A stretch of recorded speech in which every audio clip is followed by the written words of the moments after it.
মশাই, সকাল সকাল আপনারা তো মুখ ভারী কেন? আরে আর বলিস না, আগে রাজসভায় অনেকেই ছিল যারা আমার হয়ে কথা বলতো, কিন্তু ইদানিং সবাই কেমন বদলে গেছে। সবাই গোপালের হয়ে কথা বলছে, তাই তো? একদমই তাই। আর না বললেও কেউ গোপালের বিরুদ্ধে কথা বলে না।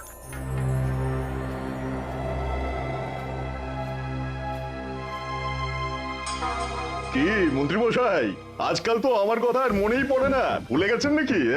আরে না না ভগবান, তুমি হলে আমার তুরুপের তাস। ঠিক সময়ে ঠিক সুযোগ এলে তোমাকেই ডাকবো। একটু দেখবেন। হ্যাঁ, আরে নিশ্চয়ই নিশ্চয়ই। এই চলি রে, আবার রাজসভায় যেতে হবে।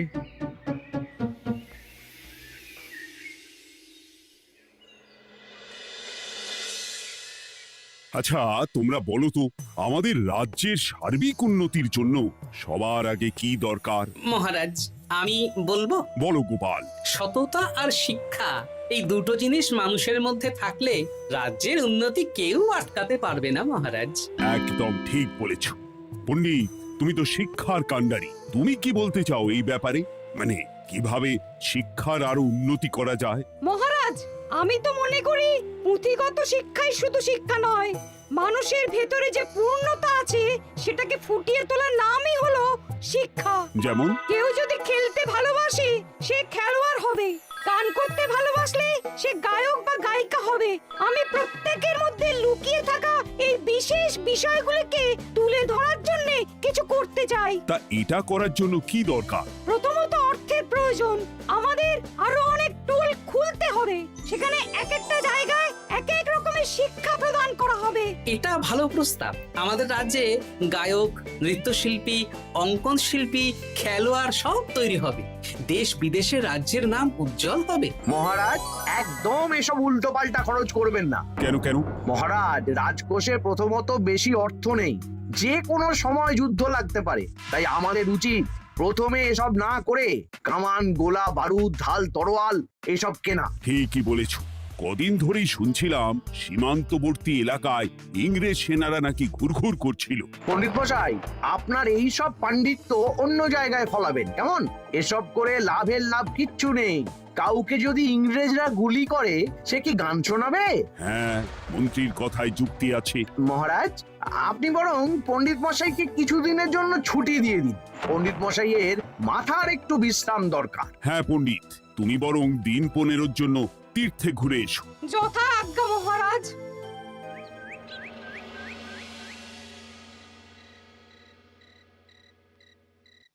শোনো ভগবান, সকালেই তুমি কাজের কথা বলছিলে।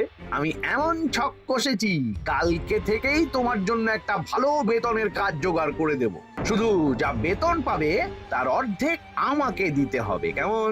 রাজি রাজি। কি কাজ বলুন? শোনো, বাহ বাহ, দারুণ দারুণ, হয়ে যাবে কাজ।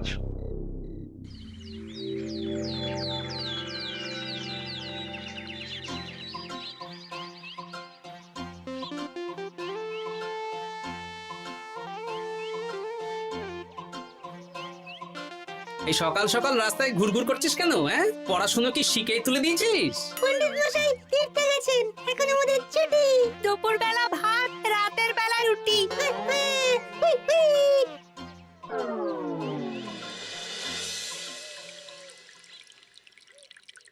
মহারাজ, গতকাল পণ্ডিতকে ছুটি দিলেন, আর আজ পাঠশালার সব ছাত্রছাত্রী সকাল থেকে ঘুরঘুর করছে। এ কি, তাহলে তো মুশকিল।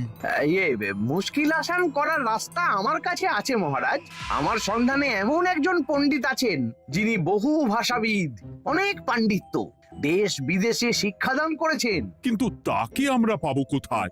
তিনি কৃষ্ণনগরে ঘুরতে এসেছেন। শুধু ওনাকে বেতনটা একটু বেশি দিতে হবে, এবং তিনি এই রাজ্যের যে কোনো মানুষের চেয়ে বেশি শিক্ষিত। তার পড়ানোর ধরনই আলাদা। সে কোথায়? আমি তাই ওনাকে আজকে রাজসভায় আসতে বলেছি। মহারাজ, আপনার সাথে একজন দেখা করতে এসেছেন। দেখুন মহারাজ, বলতে না বলতেই হাজির। ওনাকে ভিতরে আসতে বলো। আচ্ছা মহারাজ।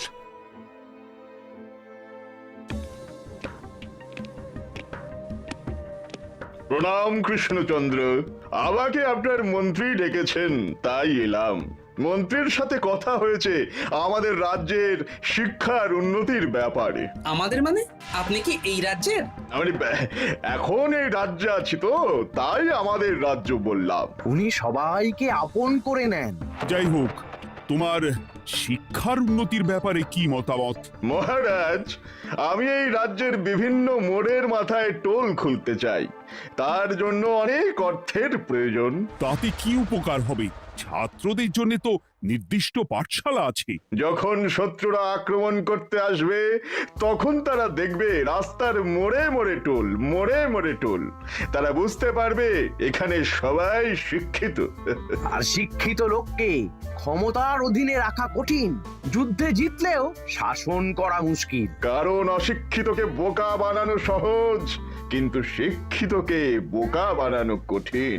নতুন পণ্ডিত একদম ঠিক কথা বলেছে। কোনো বাইরের রাজা বা শত্রু আক্রমণ করার আগে 5 বার ভাববে। এই সেরেছে। গতকালই মন্ত্রী বলছিল শিক্ষার দরকার নেই, অস্ত্র কিনুন, আর আজকেই শিক্ষার পক্ষে কথা বলছে। ব্যাপারটা কেমন সন্দেহজনক, নজর রাখতে হচ্ছে। বেশ, আমি তোমার এই শিক্ষা সম্প্রসারণের প্রস্তাবে রাজি। মন্ত্রী, তুমি এই প্রকল্প দেখভাল করবে। আচ্ছা, কত খরচ হতে পারে একটা হিসেব করে আমাকে জানিও, আমি দিয়ে দেব। আচ্ছা মহারাজ, আপাতত 500 মোহর দিয়ে রাখুন, পরে যা লাগবে বলে দেব। উফ, সকালে এক পত্তন বাজার, বিকেলে এক পত্তন বাজার, আর পারি না। আরে হাত চালাও, হাত চালাও। বাবা, কাজ শুরু হয়ে গেল। হ্যাঁ, আর ছাত্রদের পাঠশালার কাছে যেতে হবে না। পাঠশালা ছাত্রদের বাড়ির কাছে চলে আসছে। যেখানে সেখানে পাঠশালা। এই তো যেখানে সেখানে শিক্ষা। ঠিক বলেছো। আজ থেকে আমি আর নতুন পণ্ডিত চালু করছি। ধরো শিক্ষা, মারো পেরে। শিক্ষাকে ছাত্রছাত্রীদের মধ্যে গেঁথে দিতে হবে। এতদিন জানতাম ধরতক্তা মার পেরে, এখন বদলে যাবে। কিন্তু একটা পণ্ডিত এতগুলো পাঠশালা একা সামলাবে কি করে? খেপে খেপে। মানে সকাল 6টা থেকে 7টা একটা জায়গায়, পরে 7:30 থেকে 8:30 আরেকটা। এইভাবে বিভিন্ন জায়গায় পণ্ডিত ঘুরে ঘুরে শিক্ষাদান করবেন। না, ব্যাপারটার উপরে মহারাজকে নজর রাখতে বলতে হবে। মহারাজ, আমার মনে হয় এই পাঠশালায় আগামীকাল থেকে কেমন পড়াশোনা শুরু হবে, আপনার সেদিকে একটু নজর রাখা উচিত। হ্যাঁ, দেখি আগামীকাল সকাল সকাল বিভিন্ন পাঠশালায় গিয়ে নজর রাখব। আর হ্যাঁ, আমাকে নতুন পণ্ডিত একটা তালিকা দিয়েছে, কোন পাঠশালায় কখন পড়াবে সেটার তালিকা। আমিও যাব আপনার সাথে।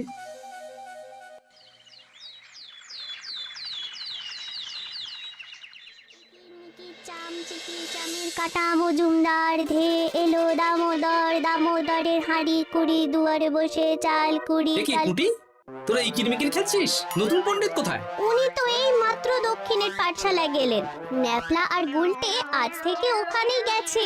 ওদের দুজনের বাড়ি কাছাকাছি তো, তাই। আচ্ছা চলো তো গোপাল, দক্ষিণেই গিয়ে দেখি।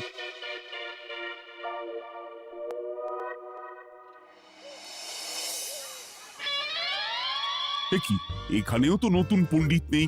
নতুন পণ্ডিত মশাই আমাদের একের নামটা মুখস্থ করতে দিয়ে চলে গেলেন। একের নামটা?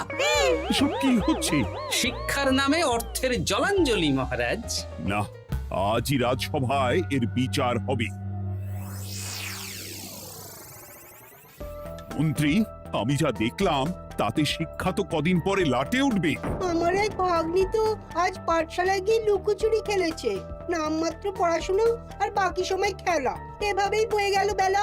মন্ত্রী, এই তোমার নতুন পণ্ডিতের দৌড়। মহারাজ, একজনের পক্ষে এতগুলো পাঠশালায় শিক্ষাদান তো সম্ভব নয়। তার জন্য তো আরো পণ্ডিতের প্রয়োজন, আর তার জন্য চাই আরো অর্থ। আবার অর্থ? শুধু মহারাজের অতিরিক্ত অর্থ খরচ হবে বলে আমি আগে এই প্রস্তাবটা রাখিনি। বেশ, তা আর পণ্ডিত কোথায় পাবে? আমাদের নতুন পণ্ডিতের কাছে অনেক পণ্ডিতের সন্ধান আছে। উনি একটা হাঁক মারলেই সব চলে আসবে। বেশ, তাহলে তাই ব্যবস্থা করো। এভাবে শিক্ষার অবনতি আমি চোখে দেখতে পারবো না। আরো 300 মোহর লাগবে। পেয়ে যাবে। এ তো দিনে দুপুরে ডাকাতি। ব্যাপারটা ধরতে হবে, কিছু একটা ঘোট তো আছেই। আর নতুন পণ্ডিতদের যদি কোথাও একটু থাকা খাওয়ার ব্যবস্থা করা যায় তাহলে ভালোই হয়।